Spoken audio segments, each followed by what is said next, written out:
FixEasy.com bringing you yet another repair video today. Looks like we're going to be working on an Apple iPod Nano 7th Gen. In today's video, we're going to show you the steps necessary to remove and replace your display assembly, which consists of two pieces, the LCD as well as the touchscreen. Before we get started with our disassemble, let's review our suggested tools.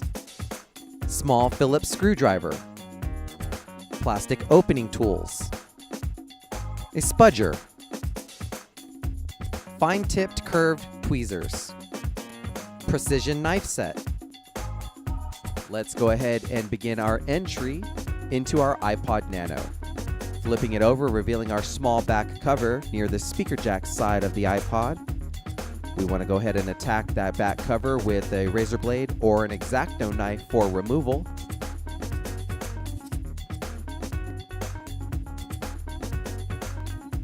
Let's be very careful as our Bluetooth antenna is housed right below this backplate.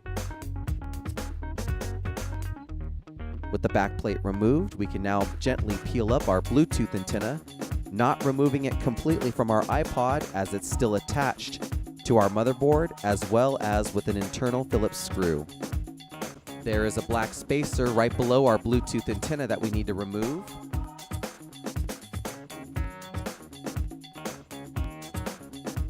Remove the single Phillips screw and that spacer should be easily taken out from the iPod.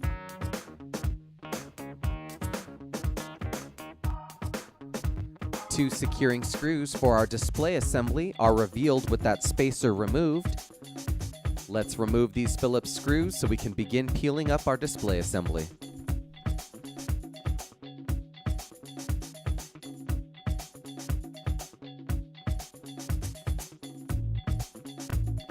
The display assembly is a little tricky to peel up.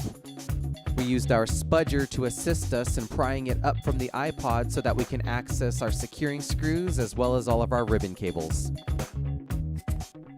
Be careful not to use too much force as you may cause damage to the LCD.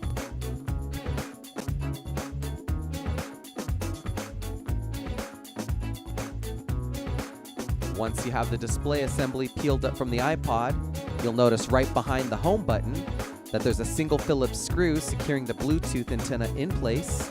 Let's go ahead and remove that screw, as well as disconnect its coaxial plug and remove the antenna from the iPod. We can now slide our display assembly out of the upper portion of our iPod to go ahead and reveal both of our ribbon cables.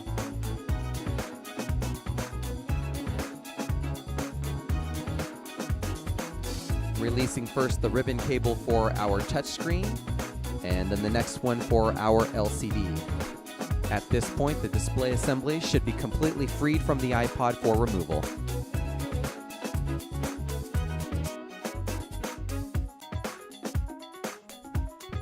Now let's separate the touchscreen on our LCD.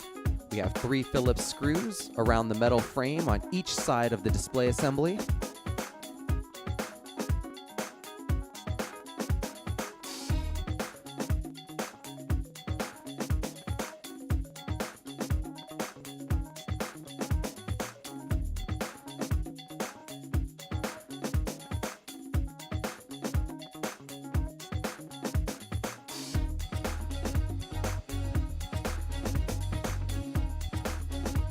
With all 6 screws removed, it's gentle prying to lift off the touchscreen from our LCD and separate them.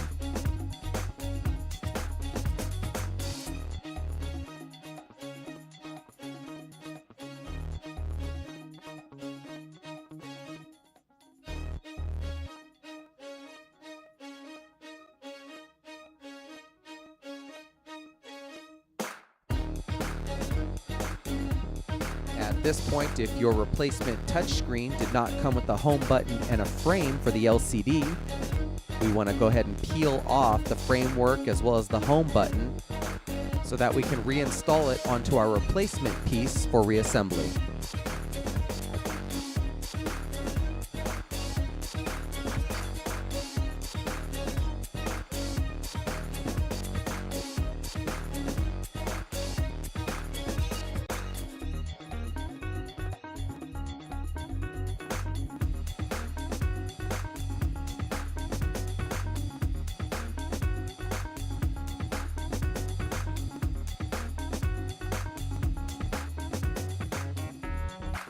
It's now time to go ahead and reassemble our iPod 7th Gen Nano.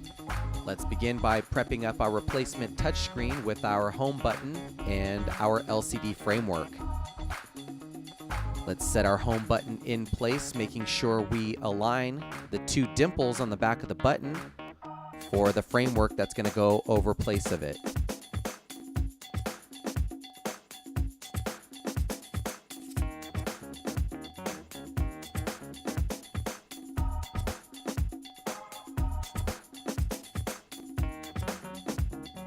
Here's our existing framework for the LCD. You'll notice that we installed new adhesive strips on this framework to secure it down to our replacement touchscreen. FixEasy.com sends out free adhesive strips with all of our replacement parts. You'll need to use a razor blade or an X-Acto knife to cut your adhesive strips to length and size and install them in preparation for your replacement parts. Let's go ahead and peel our covers away on our new adhesive and set our LCD framework in place.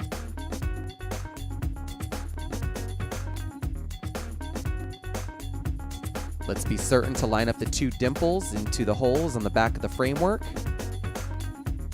And let's firmly press down around the entire frames to secure it to the touchscreen.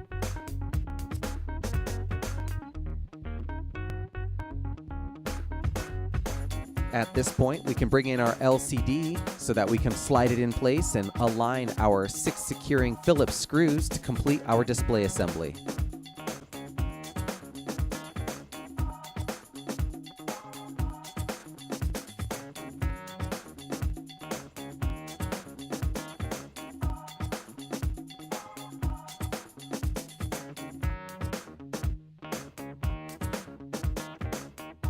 With the 6 screws securely in place, we can now bring the display assembly over to our iPod to secure our 2 connections, one for the touchscreen and the second one for our LCD.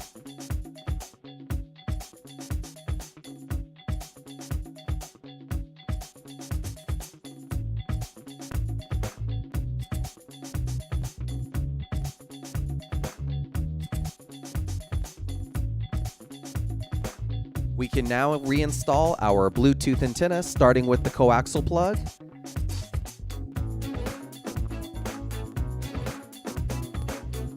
And next mounting it with the single Phillips screw that secures it in place.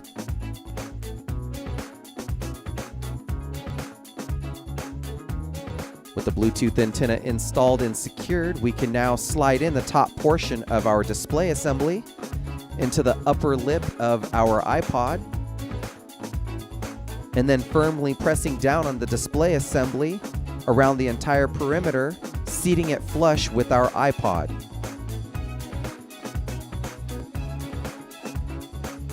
Lining up our 2 mounting screws for the display assembly that's located below the back plate, and reinstall our 2 Phillips screws to hold our display assembly securely.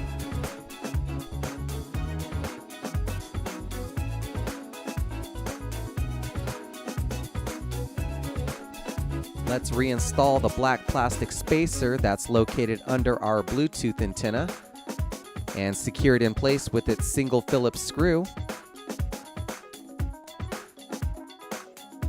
And we can finally cut a few small strips of adhesive to secure our Bluetooth antenna to the spacer.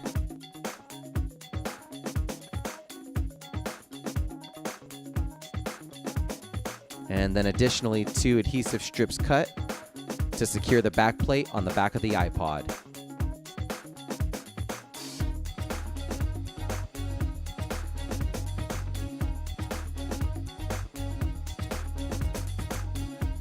And there you have it, another successful repair by FixEasy.com.